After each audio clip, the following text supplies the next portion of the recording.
Ja, vielen Dank, Dominik. Thank you, Dominic. Welcome to Monitor Forum. It's the seventh time we're here. And we are happy to be back with a journalistic topic, public journalism specifically. And I'm especially happy to be here this year because Monitor, the magazine that some of you might know, has just turned 60 2 weeks ago. And that's not to be taken for granted in these fast-moving times in media. So for the team Monitor, please give them a round of applause.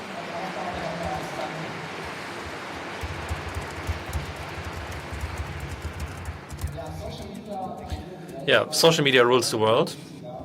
It's the title of our panel this year.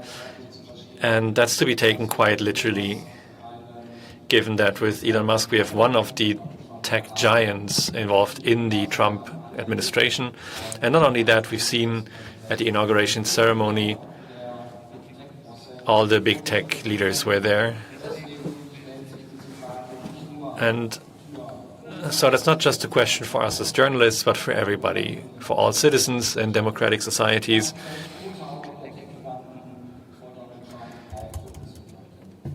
What this means for us. So it's not just about hate speech online, it's not about misinformation campaigns. It's an attack on democracies, it's about manipulating elections.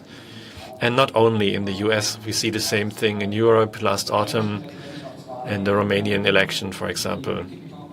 How TikTok, together with Telegram, has managed to almost get a fascist, right-wing extremist elected.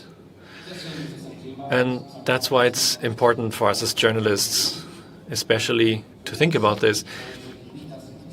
And not only from this year, but especially in this year, we have to ask ourselves how to respond to this.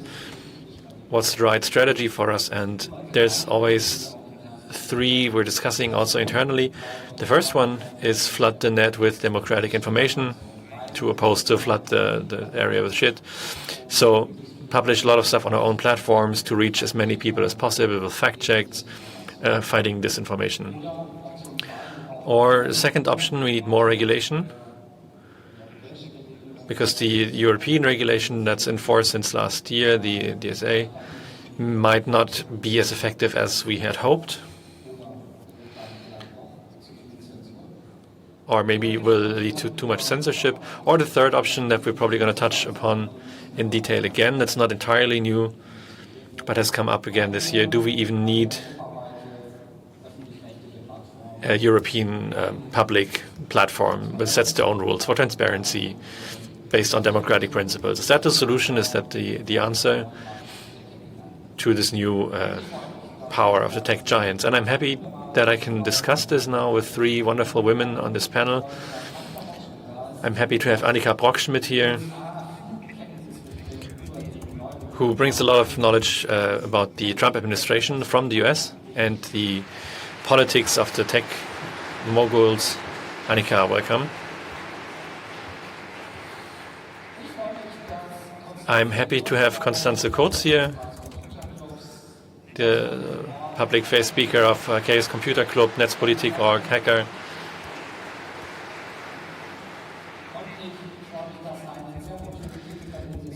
And I'm very happy to have a very pointed critic of the media in Germany, also the public media, Nadia Sambura.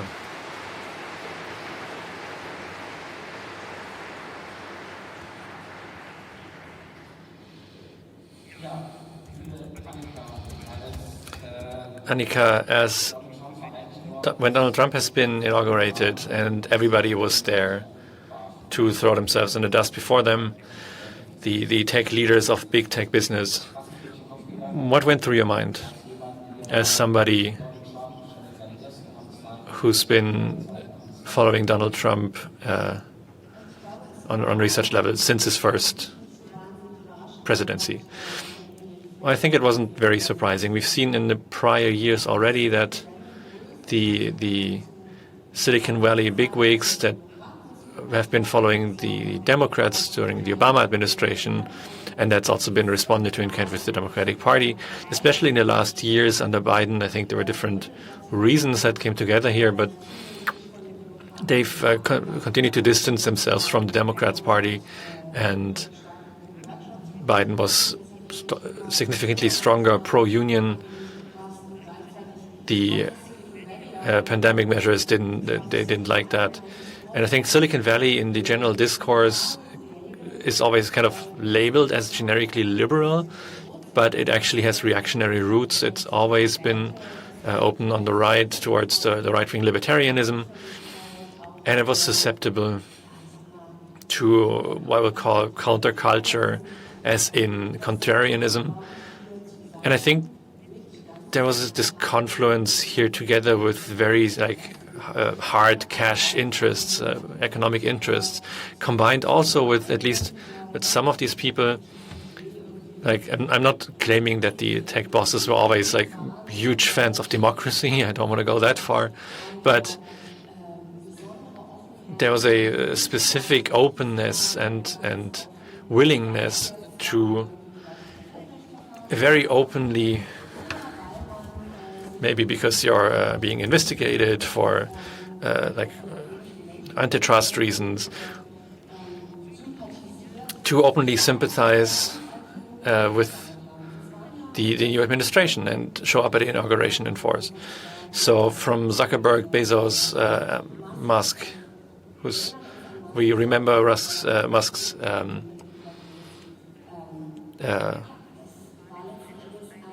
Hitler salute at the inauguration ceremony. So that was one of the high points of the development that we've been seeing for a long time. What kind of consequences do you see also on the online community? Is there some sort of resistance because you don't see a lot on the streets? Well, let me put it like that. There are protests in the streets. I think there's two issues here.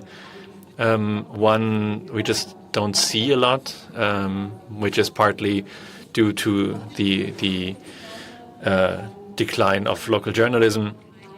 But there are some protests, but they're not as big or as widespread as one could have expected. And I think what we could see, or at least speaking for myself anecdotally, I still have a Twitter account locked, protected, because I'm researching on right-wing extremism, and it's a really useful research pool. You don't even have to search anymore. It's just everywhere as soon as you open your homepage. But what the usage of X has in the US and Europe has reduced, especially in parts of society, even if I don't understand why, for example, parts of the media public, both in the US and in Germany, still use that platform, even though it's just a cesspool of right-wing extremism. What kind of role does social truth play in the USA right now? How do you mean that term? That it's the official channel of the president? Let's say so. I don't have to explain that. It's obvious. It's a big problem that not only Elon Musk is one part of the problem, but let's keep to Musk. There's someone who got some kind of co-presidency. He's also owner of a big social media platform that's parts of society, what they see as news, how these people use that as an exclusive source of media, we don't know, but you can feel that in the policies. Elon Musk posts strange things. It's not only that thing, but we see the timeline. Elon Musk is reposting for 2 or 3 years about a white genocide in South Africa. That's not true. That has been debunked. We had that thing in the Oval Office that Donald Trump had where right-wing extremists and ideas from the dirtiest corners of the internet, they had had a big pipeline into the policies. That's a massive problem. But I don't know how to change that. So I'm asking Constanze, who can explain that maybe. Easy. Constanze, the US-American side of the thing, I want to come back to Europe. I just said it in the beginning. Last year we had a massive manipulation of elections in Romania. It was all about Telegram and TikTok that had to show how many sleeper accounts they had, how many bots they had, and how focused a social media campaign was hit on that. To have a fascist president in a European state, how do you value that? Is it a new category? How can you handle that? Well, it's most interesting for the Romanian case is that they have automized jump between the platforms. Telegram and TikTok have been dominant, but I thought it was interesting to have it cross-platform. You can't force that back. It's not the most evil case. The most massive is Brexit, especially when it comes to the things that happened afterwards. Social media was used to manipulate votes. Argentina would be a case. It has been well researched as well. The mechanisms, in my eyes, have been more granular. It's all about the population of the country. It was based on that. And when you see the development in the US and also the changes of policies that the big platforms have taken, what you're allowed to say on these platforms, this is more or less, it plays into the cards of the people who want to do that. The dimensions of the problems, has it been taken by the politicians, the NSA, the platforms who are made to prevent hate speech and disinformation? This dimension in this big of a stage to hit the democracies with these regulations we have, can we face them? I had the hope in this big election year that in the beginning, where all these elections happened, a lot of people talked about it, especially for the Europe vote. Nowadays, it's just happened. You just shrug, and I don't have the feeling that the people who are preparing elections or the more popular politicians, they don't really change that, and they don't take care about that. And the media bubble is still quite dense when it comes to social media platforms. There's a critical news happening in Germany, but you don't change your habits. Especially the German politics, you can have a look at it. The way they communicate with the public, they are kind of dependent on the US platforms. I don't want to say there's no discussion. I feel that, but it's more like it's like digital sovereignty. It works in that case. You can say a lot about this, but in practice, I'm a little underwhelmed. What is it? What is the reason for that? Can't they see them, or do they want to see it? I think in Germany it's a bit part of the media mix. With the fear of having big manipulations here is not so big. We have serious press that divides into different areas. We have a big public service news and a lot of newspapers. We have a diverse media landscape. The discussion in the US is a little different, especially, but also in UK and in France and in East Europe. We have kind of silence, but the next storm might be coming. Nadia, do you share this positive view that the media landscape, the public service broadcasting is making us resilient enough, but are we not any more hurtable? And we have to see that we have to differentiate here. I'm happy we discuss it in a broad variety here. It's highly relevant. You talked about the votes in Romania, the topic of Cambridge Analytica and Brexit and everything, and of course the US. That's not a phenomenon that will ever go away. I think I'm using the word pessimistic because I'm not pessimistic usually, but the deep and broad expertise that have an effect on digital communication and manipulation en masse isn't really there. Like I can see really great journalism on this topic, especially scientific journalism, that's sometimes a little, well, but on the side and not focused, and usually focus strongly on what media with large reach shows you. I usually vote for looking at expertise and to see where it is. And without a question, there's a lot of platforms, for example, Netzpolitik, that do a really, really great job in informing people, and also, furthermore, the mass media, and to set other discourses and other expertise. So you're a little confused. Well, especially from a scientific journalism, as for all journalists, the platforms, when it comes to transparency, they have to take care of EU regulations. It's not that easy to see the changes and to question them. There's always a kind of latency. For serious scientific journalism, it's even bigger. We usually take a lot of time to do that. That won't change, I guess.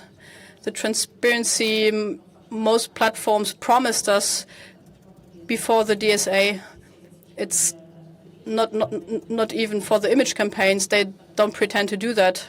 So it's always difficult to report about that. And we have a deficit, like we said, at republica as well, even in the course of regulation and controlling,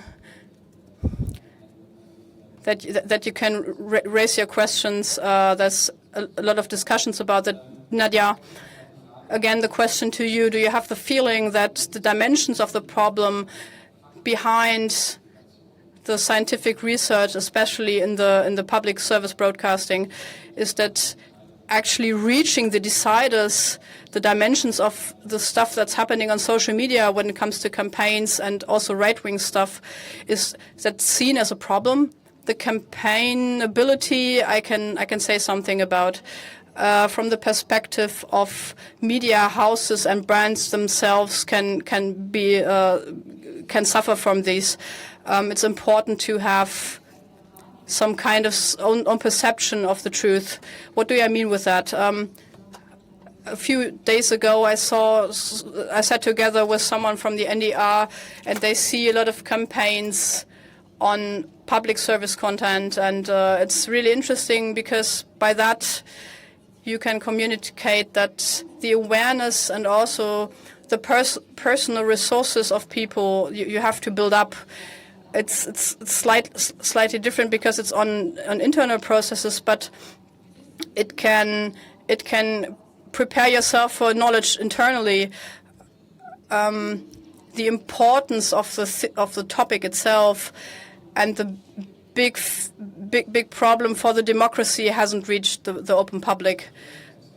I can say that when I talk to my bosses in my company, when I talk about community management, what role community and campaigns play, especially when it comes to comments and spreading stuff through the comments, there's a lot to do there. The deficit isn't only on the state side, but also at the media outlets. But the question is, who's sitting there and does the community management? And this is so understaffed. There's only so few people taking care of such a lot of stuff, not only hate speech or jurisdiction stuff, but also constructive comments. And they usually use like young journalists, and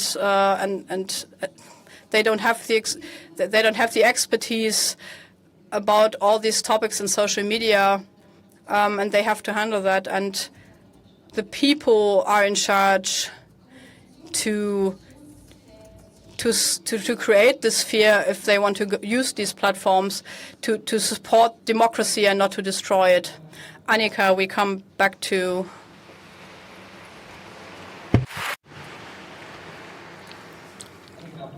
Annika, because we're going to talk about solutions, how is the discussion going in the US? How does civil society in the US discuss the question about regulation or usage of this platform for their own purposes? Yeah, that's a very good question. I feel that obviously due to the prominent role of Elon Musk in the administration, it's definitely a topic that's hard to miss. And of course, we just got news that he's going to retreat from the position he officially doesn't even have as the leader of Doge, which of course doesn't mean anything necessarily, because we're slowly getting to the end of the 180 days. It's probably more of a PR thing. But I have the feeling that, at least in the media discourse, this kind of frontal attack on democracy that's coming from many different sides at once, and thus feels very overwhelming, that there's currently some sort of overwhelm. And at the same time, you cannot forget that individual journalists in the different publishing houses are also on lots of pressure, depending on who owns these media, what financial interests they have. And I spoke with an American media historian a while ago, and he said it's important also in the US discourse to remember that US journalism has always been profit-oriented. Of course, there's some federal grants, but they don't have like public media as we know it here. And so historically, you can see when the US economy is doing badly, the pressure on the individual publishers is growing.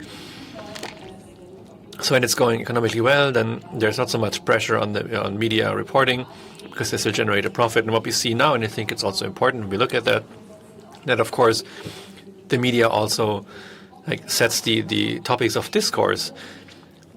Media define what we talk about, and I think, at least in big US media companies, under pressure from this massive crisis, it doesn't mean that there aren't individual journalists that do very good work and that try to resist, but of course it's relevant that Jeff Bezos owns the Washington Post. And it looks like he's decided for himself, also related about the antitrust investigation, who has decided that it's not profitable anymore to have the Washington Post positioned as a resistance organ against the Trump administration, as it wasn't during his first term, but that next to his own reactionary ideology, the hard reaction is that this yields less profit, and so he's pressuring the editorial board. But we also had we've seen that the discussion in Europe about more regulation has become part of the tariff conflict with the US. And of course, it's also being attacked by social media bosses who claim that freedom of speech is limited in Europe. So it's not just a Musk thing, but also others are bringing it here. Where is the resistance movement to that? Where are the people that ask for stronger regulation also in the US? Where are the people that say we need the same discussion we have in Europe also here? Because if these discussions are separate from each other, we will never be able to manage these giants. I think they exist in parts of the Democratic Party. The Democratic leadership, the people that actually set the course and the topics for the Democrats, and that speak with other representatives of their party about what targets to set, it feels to me like they aren't aware of the issues in a form that would be required. So they didn't really get it yet. They still try, with some exceptions, but leadership still tries to do politics as usual. And it's all going to work out. But at the moment, I rather don't see it. So why does it look like there's more people leaving X in Europe than in the US, even though it's still an important platform? Why isn't there an exit movement there as much as here? I don't know. I can only speak from like what I've observed personally, but I still found it remarkable that maybe not like the majority, but still, given how important X, former Twitter, was for journalists in the past, that like not enough, but at least a lot of people I hadn't really expected it from were ready to leave their great following there behind. And why that didn't happen at scale, I'm not sure. I feel like, at least since the Hitler salutes, there was a bit of a change in the perception of X, especially for people that are exposed, famous in the US. But yeah, there is no comparable exit movement from X in the US. And if that just means they don't care as much about the slide towards the right-wing extremism, if there's a monetary interest because they can monetize their content, I'm not sure. Constanze, how do you feel about this? Well, I share some of these observations, and I see some dissenting voices that also stay on X and still publish that on Elon Musk's platform. But there are some gaps in the debate that make me think from a technical perspective. One is when we talk about these platforms, Google is like not really happening. One of the central platforms in the US, but also here, like nobody knows how to navigate the web without Google. So it's a very central, almost part of the infrastructure of the internet. And they haven't really been clear where they want to go. They maybe don't want to like suck up to Trump quite as much. Then, besides the whole misinformation stuff, there's also a big hype about generative AI and business models. What's it going to be? And where is the breaking point when one of these companies develops generative AI that is like economic? So currently we don't have it. Even the most expensive plans with like $200, $250 per month are not enough to cover the costs. But Google has kind of alluded to tracking users with AI agents as a business model. And I think when we look at it through a technical lens, where are we being manipulated? And that's the next thing. That's kind of worrying for me. That the underlying problem we talk about is the business model. We would not be manipulated if it wasn't the business model. And it looks like that's just going to be integrated into this AI hype cycle just due to monetary reasons.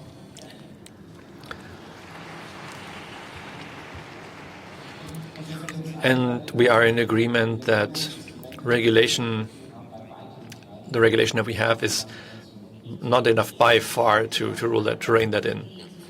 Well, no, Trump already dismantled the FCC, more or less, the central authority there. I've never seen somebody a hardcore star as the new FCC president. So I think here in Europe we're far ahead of that. There's still a lot of criticism we can do, but at least we have some rules. We even have rules for AI. But I think the way today we speak about media manipulation, but next year we'd rather talk about how to even find information in the first place. Because right now, we half the population gets the information from the media. Trust in media is still relatively high in Germany, but it's different in the US. And if the search engine that everybody and their dog uses, and they start to to tweak this power of information, then there's a lot we can do. There's no debate about alternatives. Most people don't even have an idea how they can use the internet without Google. So that's going to be an interesting swing.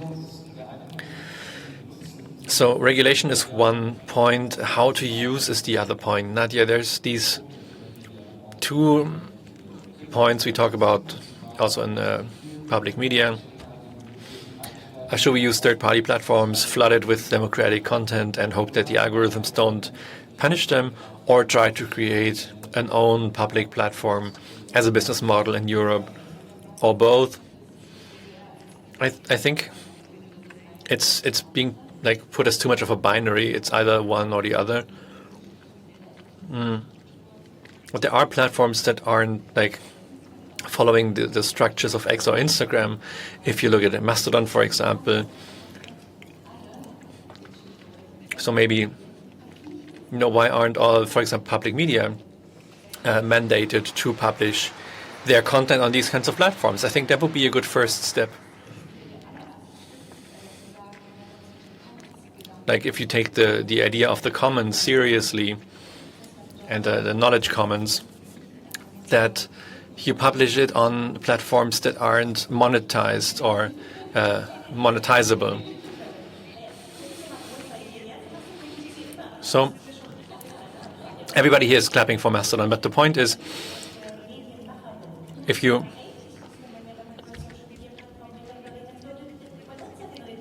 talk about user-generated content, people make money from YouTube. They create content and it's enough to live off. So there we are very far removed from what we talk about. Of course, it would be cool if everybody, all the serious media, would switch to decentralized platforms, to non-commercial platforms, at least also. But the core debate is about user-generated content and how to monetize that. No, I get that. I think it's just they're not mutually exclusive. Coming back to the question that Georg asked me, where do media have a duty to the digital commons to prevent the decay of democracy? And not in a form where the algorithm controls everything, but at the same time, I think your cue is also very important, that of course people themselves can also go into creation, and you don't always have to strictly separate, this is journalism, these are content creators. I think from a media side, I hold them responsible for saying, the kids that are producing content, instead of recognizing that is also a form of journalism that's possible, that journalism is being produced, just not under this umbrella of official media, official public journalism.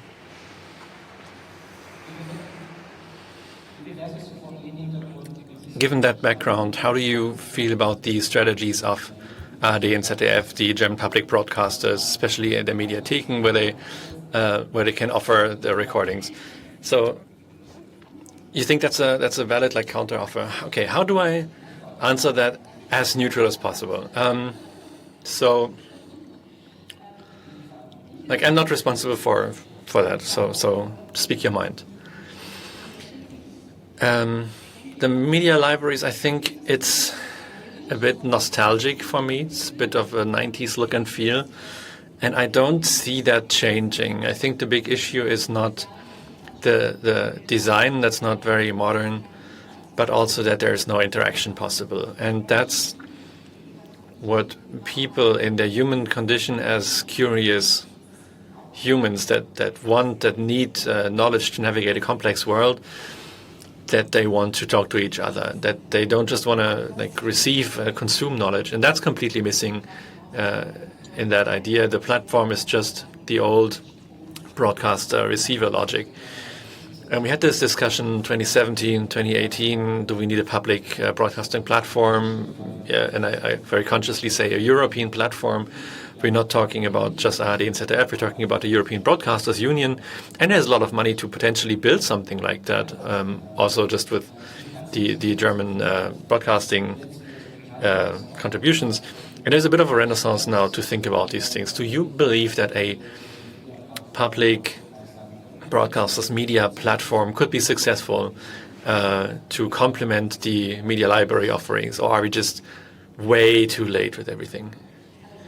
That's a very good question. In principle, not going from the technical aspects, I think Constanza needs to chime in on that, but it's very important to me that we have the expertise here from all different sides, very valuable. So I ask myself, okay, maybe it's technically possible, you can regulate some things, and there's maybe some concrete ideas how to quickly have illegal content deleted without spending too much time and effort on that. But at the same time, I'm wondering if that's really a sensible umbrella, the Public Broadcasters Union, for example, because I think that public media have a very clearly defined job, and that's also regulated by law. And things like fostering international cooperation, basic human rights, constitutional rights, etc. It's very interesting to read the law. It's relatively short, so I really recommend all of you read that contract, Medienstaatsvertrag. But it is a challenge in terms of capacity, in terms of distance. But isn't that something that has to become core of this offering? When we see linear TV die off with all the user groups, in maybe 10 to 20 years, there won't be any relevant usage in linear media. We see the media library strategy is one that at least can be expanded upon, to put it mildly. And we can see that the media and political competition that's happening on social media is still being perceived as a platform where content from other platforms is being published, and where we submit to the rules of that platform, of these platforms. So if you look at some of the offerings that we have on Instagram, TikTok, where I sometimes ask myself, okay, so how is this still related to public broadcasting content? But it is very successful. So the question is, if this is one of the most important battlefields for democracy, democratic values, and we ignore that so fully, also with a view on our own platform. Annika, you're nodding. Yeah, I feel that that's an aspect that's kind of being ignored in lots of the debate. So we talk about disinformation, we talk about right-wing media and what they do. But what we sometimes forget is that these media have a huge advantage, because even if they, no matter if you're talking about Europe or the US, if they don't do anything specific for TikTok, if they don't produce content for TikTok, that as soon as they put their content into the algorithm, then it's automatically, because the more extreme the content, the more engagement, at least that's how I understood it, the further it's being distributed and pushed, because you want to keep people emotionalized, you want to keep people scrolling, you want to keep them, engaged. And that is something that media that want to serve democracy, that they cannot do, that they lack.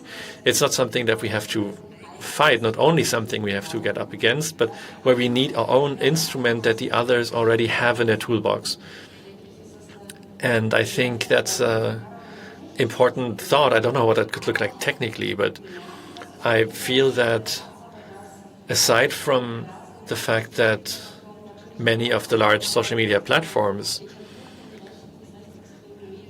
aside from established right-wing media, there's individual creators that make a lot of money with that. And that's a second step. But just from the debate, how we can resist that, I think we're often leaving this big gap unspoken about. So we talk about what algorithms promote, but doesn't that mean that we are missing a tool, missing an instrument? Yeah, but already, public broadcasters are a business model for private producers, right? Okay, doesn't anybody see the elephant in the room here? It's it's totally the business model has to die. The tracking and the idea that, like, I understand on some level that after 15 years of social media and all of this, like, self-promotion, etc., that it's hard. But we have to think outside the box. No, if we see that we have platforms that manipulate not just our democracies, but also, like, psychologically damage people and children, and there's a long tail of studies, scientific studies that say what consequences they have, then we have to challenge that business model.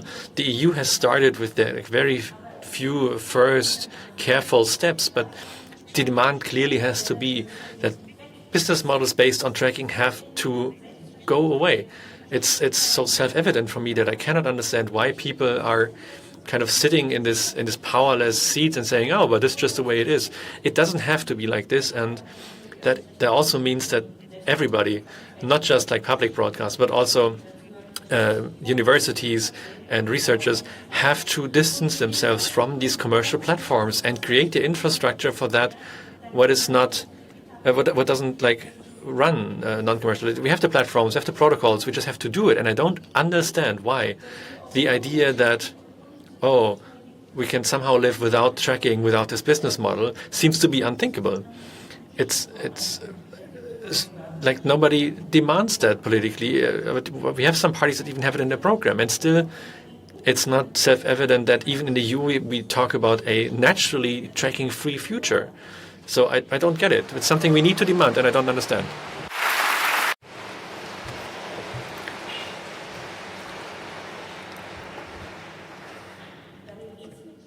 It's not all about earlier days. It was data safety. It's manipulation today. There's so much more. You can have a look at the education research, what we do with our kids. There's more to that than just we are being flooded by disinformation. It's more than that. This thing of usage of technology is destroying stuff privately, publicly. It destroys the society. And to me, the consequence is pretty clear. Constanze, regulation is the solution. When it comes to business models, well, I think that the EU has made quite important steps, but I get to think that the GDPR is changed a bit now. The EU commissioners at the EU, they tend to listen to the lobbyists, but the success and the financial success of the US companies will come over to Europe, and they earn a lot in the US. And we have to see that Europe is not the great harbor, but in my opinion, at least partly regulation is the only way.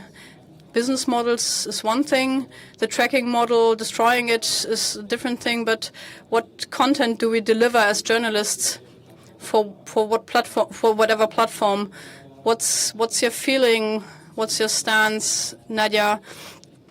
Not only the public media, in which state is the journalism in this country, and how is it prepared for a differently regulated platform that doesn't follow that business model, sharing their content? Are we as journalists set for this? If you look at the stuff that's happening on the internet, how we spread our information, especially when it comes to public news. In earlier days, it was called cross-media. Maybe you remember that. Well, the editorships that sat on the same desk with their viewers, and how can we make this content from platform X to platform Y to put it on platform Z.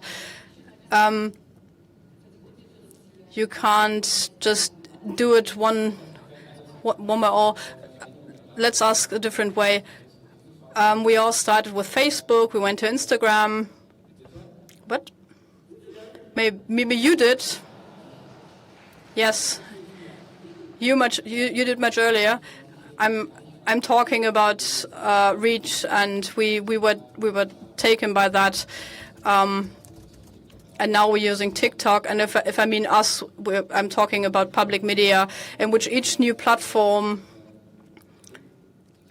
we see a degeneration of journalism, let's say so. That's interesting, because that reminds me, I have to put in here Lutz Hachmeister, who died, unfortunately. He was the director of the Grimme Institute, and he led the Institute of Media Politics, and I talked to him in Cologne about 1 year ago, and we talked about the state of journalism, and we're sitting outside in a cafe in the Cologne-Agnes area, and Hachmeister talked about the de-intellectualization of journalism. It's like that diagnosis you just had. So, do you share that? Well, in a differentiated way, yeah, it's kind of true in some areas. The big discussion formats in the public TV formats that used to be important for the public discourse, they aren't there anymore. I see many small formats popping up. Some you talked about, there's highly problematic formats where populist and right-wing extremist positions are streamlined and put into the German discourse. That's a big problem. But the big thing of media, the big achievement of media to create communication rooms where democracy day per day can be discussed every day on the basis of facts and not on opinions or opinion journalism. That's a big leeway. Annika, what's your opinion? In which state is journalism in Germany when it comes to social media platforms?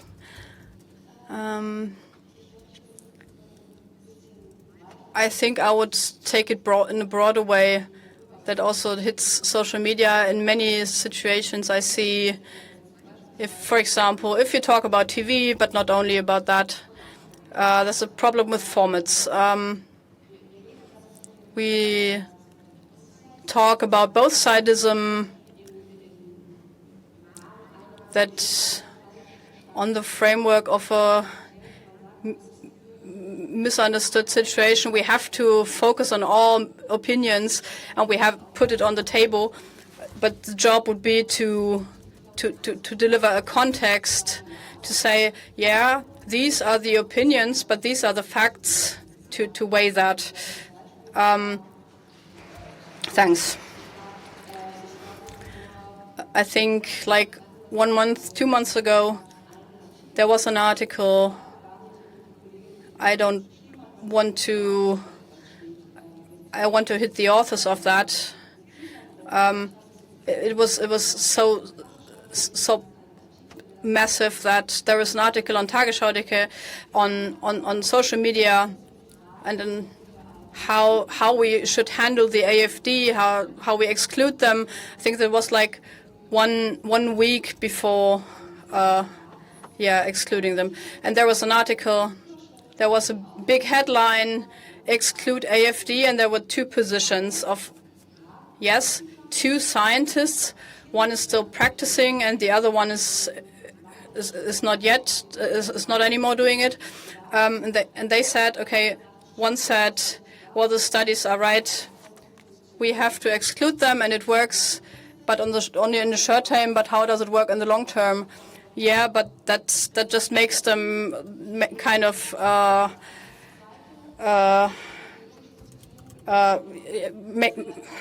that's the article ended with like, there is no clear strategy how to handle that, and that's wrong.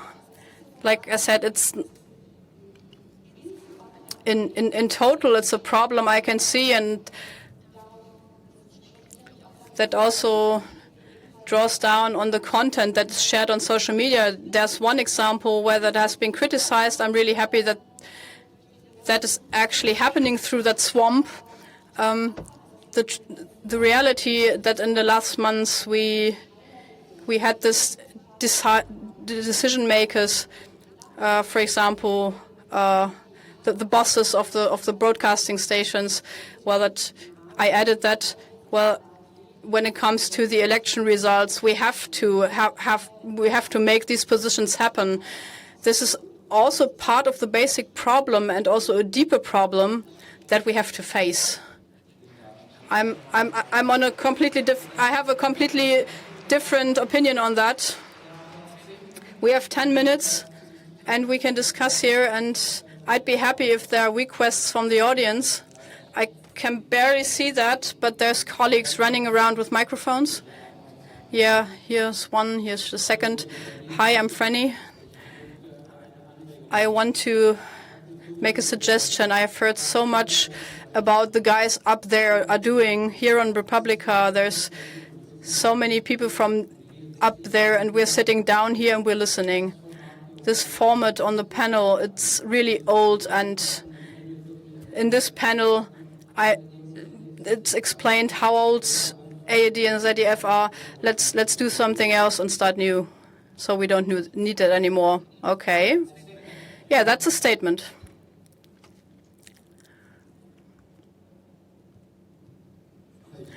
Hi, I'm Justus. I want to get back to the elephant that Constanze mentioned. If it's all like you said, don't we rather need? Is the only solution that we need a public infrastructure that's accessible for everyone, even as a private person, where I can go to, for example, with all my videos, where I can make money with it? Because otherwise, big tech just does it forever. Or can we fix that after Third World War, when the Americans come back and we make public service broadcasting, but in this case, social media? The hope that it comes from the US again, it's low, but I can see that as an infrastructural problem. If you see like Google and YouTube, it's a technical magic they did, and the accessibility of these contents and the way how the system you can monitorize it. And I don't want to copy that. It's built to fail. But I realized, like, in the pandemics, many people were shocked. No one was able to go outside. And in the cultural area, especially together with the media, public media, there was the question, what can we do after the pandemics? That kind of stopped. And there's so many great ideas. And I think that the public broadcasters, with this knowledge and the money behind it, they are predestined to be part of that infrastructure and to build it. I don't want to try to do the big thing, but we have to use the existing platforms that are non-commercial and have a non-commercial character. They have to support them, and in the technical protocols as well as the infrastructure. What Nadja said, what do you mean, for example? You have to be active. You have to make these community as communities. And I think the public service broadcasting, how it is, can't survive if they don't do that. I think it's a survival strategy for the whole sector, basically. Some, especially in the TV boards, they write about that. It's not like, well, but for how long? Yeah. I'm hopeful, but I wouldn't want to exchange them. We have a question there in the back.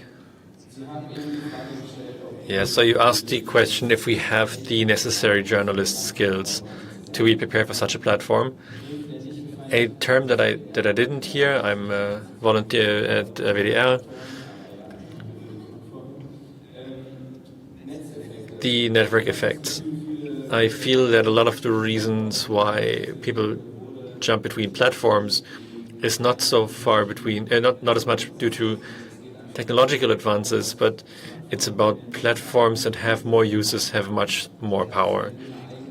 And so if we try to create our own platform then it's also always about fighting for users, and I think that's also about power.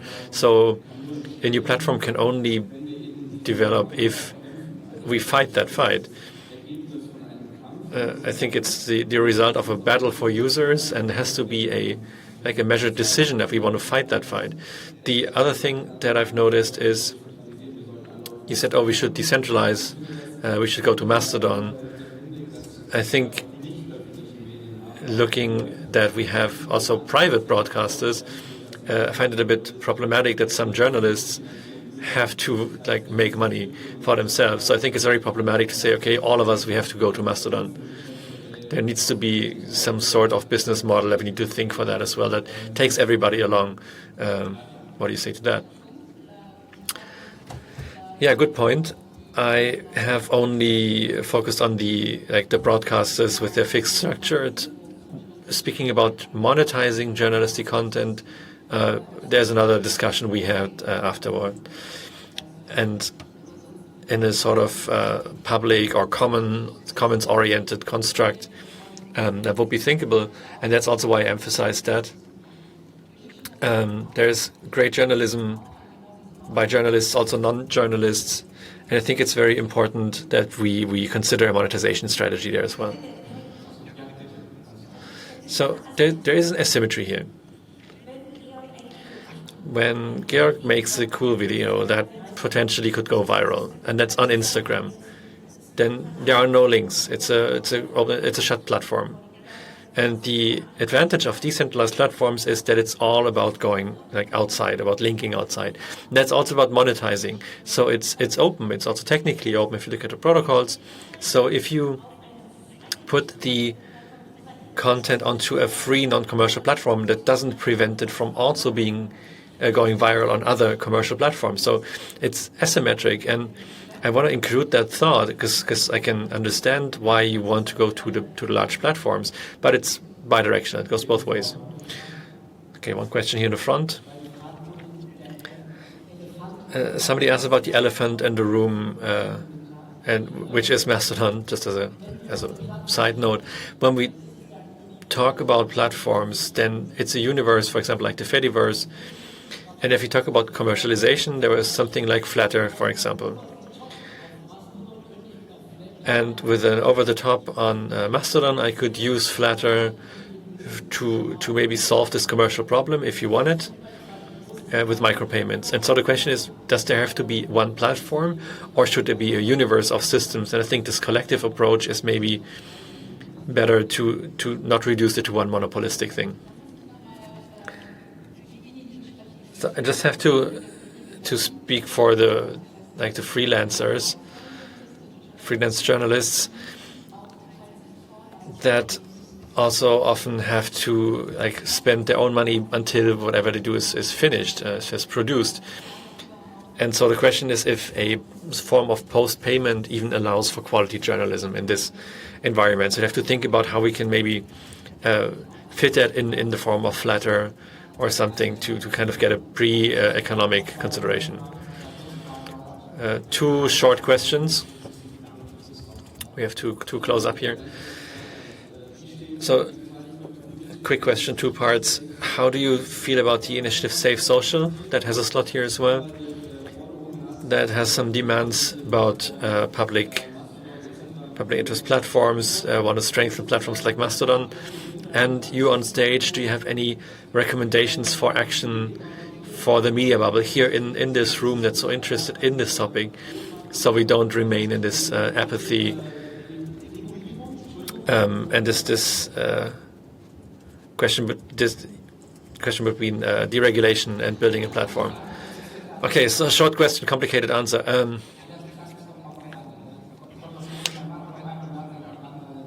Let's just ask the other question as well. I just wanted to ask, don't we also need new roles? I'm an activist. I'm working on changing traffic. And don't we have to also change how we think about what media is? Also, within the public broadcasters, don't we need people that are a bit more activistic? It's not just about decentralization of platforms, but also maybe of this idea of media. So that question was directed to me. I'm a journalist, I'm not an activist, but I understand that in this discourse in civic society, we need to collaborate not just in debates with activists and Democrats, but we also need to give them a stage. The public broadcasters need to also be a stage for civil society, and insofar I would define that as part of the offering of a public platform. And just like we cannot exclude freelancers, people need to monetize their content, we must not exclude a democratic civil society. Obviously, that's part of the whole. All right, thank you very much. That's my closer. I think that's exactly what we want to leave you with. For the civil society, please see and use the public broadcasters as your platform. Contact the directors and tell them this is our thing. It's not yours to decide what content to make, but maybe that's how we can understand social media anew and different. That's my position. Thank you very much for your interest. If you're otherwise interested in Monitor, we're on all third-party platforms and, of course, in the RNT Media Library. Highly recommended. And, of course, I'm happy about everybody who subscribes to us there, and I'm hoping for new business models without tracking. Thank you very much. And thank you, Georg Ressler, Nati Sabura, Konstanze Kurz, Annika Brockschmidt.